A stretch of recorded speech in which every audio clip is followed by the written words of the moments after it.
We've got a special story to kick things off today. We're diving into some big topics in pop culture, finding the deep and surprising answers to seemingly simple questions you might have about movies, TV, music, and more. There are no stupid questions here, and that's important to note because I feel like I've asked all of them.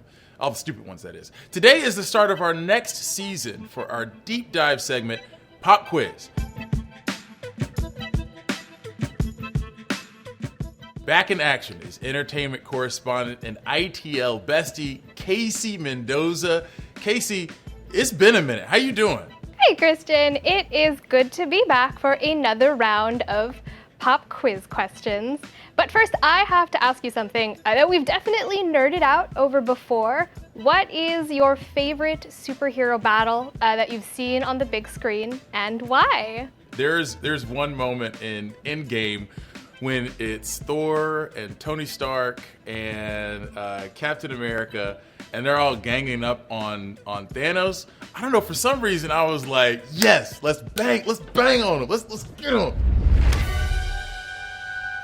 Speaking on the Avengers, do you remember this other big scene from the first Avengers movie?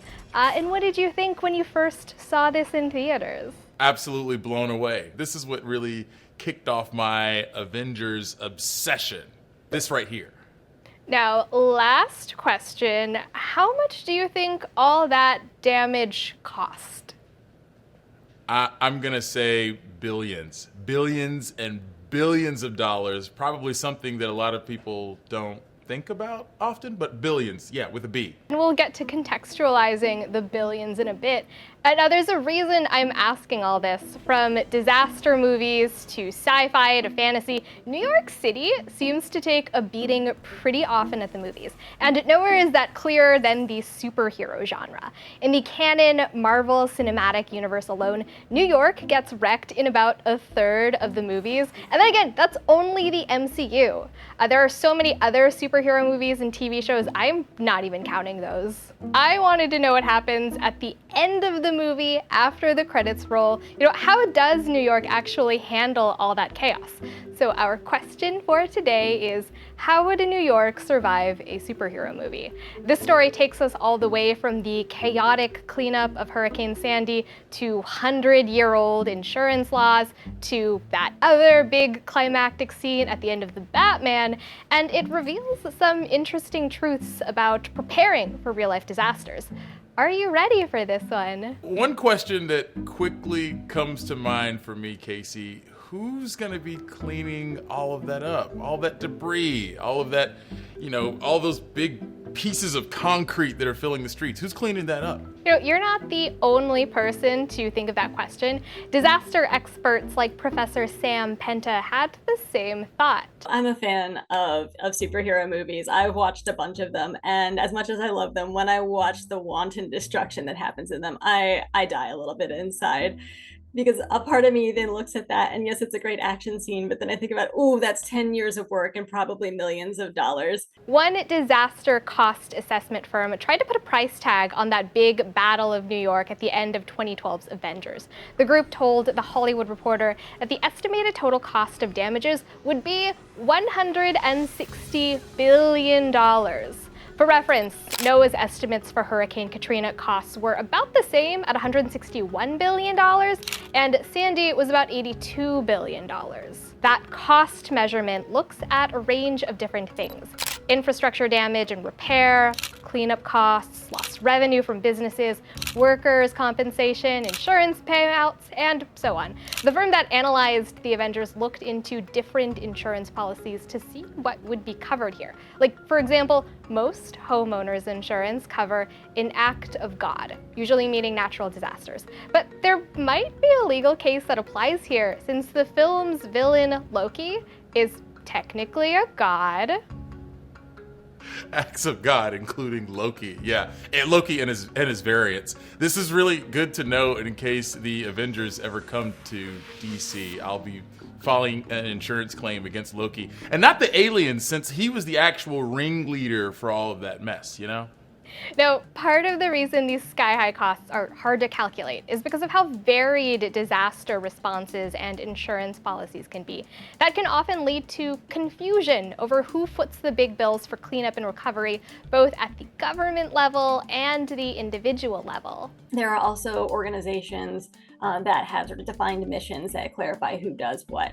At the same time, in execution, that can be messy and difficult to parse out. You have folks who are really familiar with how disaster response and recovery works, working alongside folks that are really new to this process, and that combination can make things really complicated in terms of actually executing what a disaster response looks like and what the disaster recovery looks like in the months and years following. To just use New York as an example, in the year after the 9/11 attacks, less than a quarter of the federal aid that was promised had actually went to where it was supposed to go.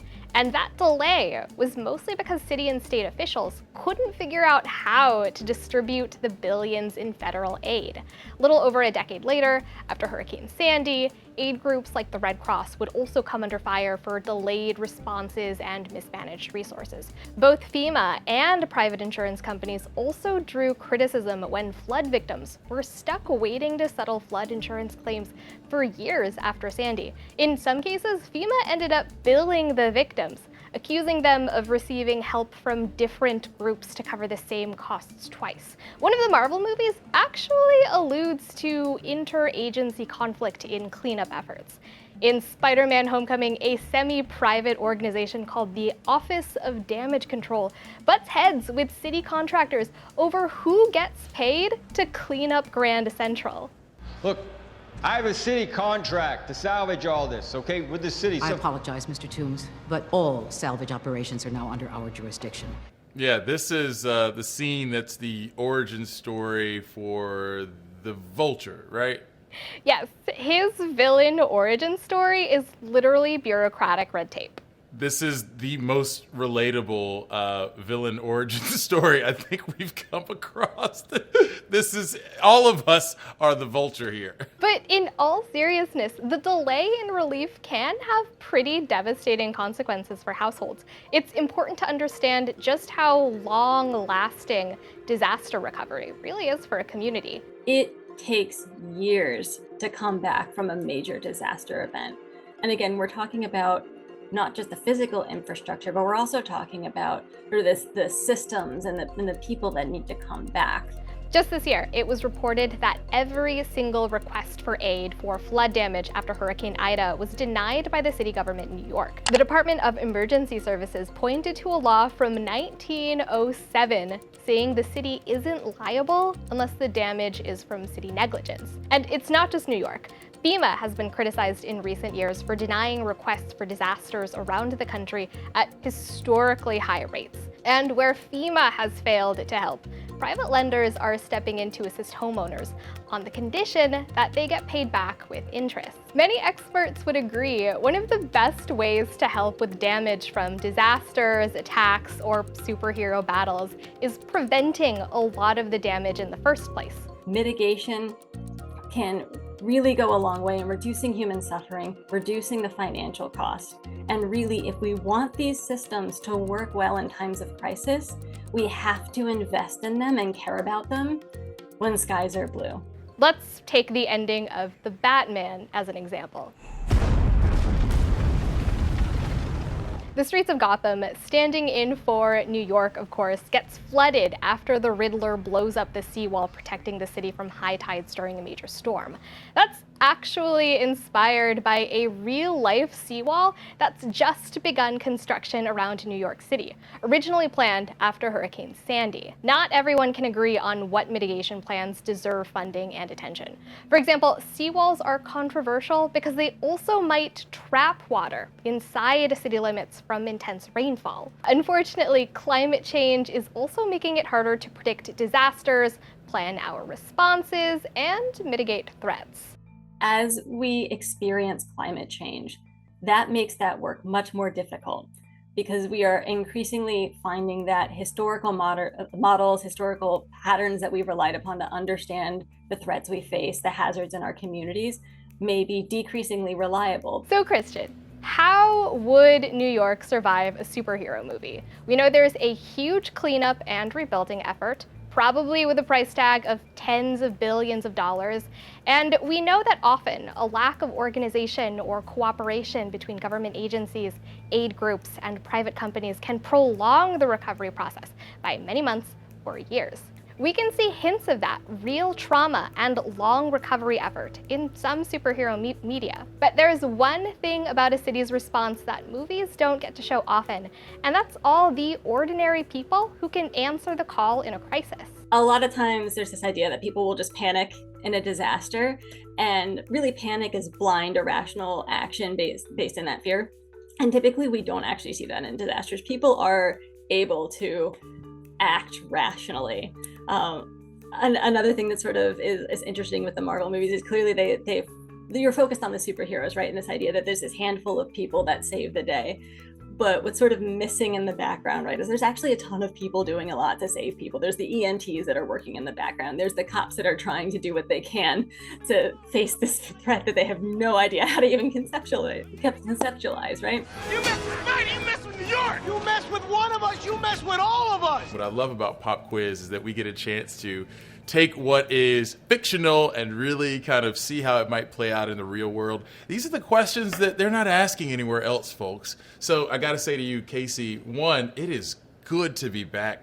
And thanks so much for joining us once again for another season of Pop Quiz. Let's give ourselves a round of applause. We're back, baby. We're back. Air horns.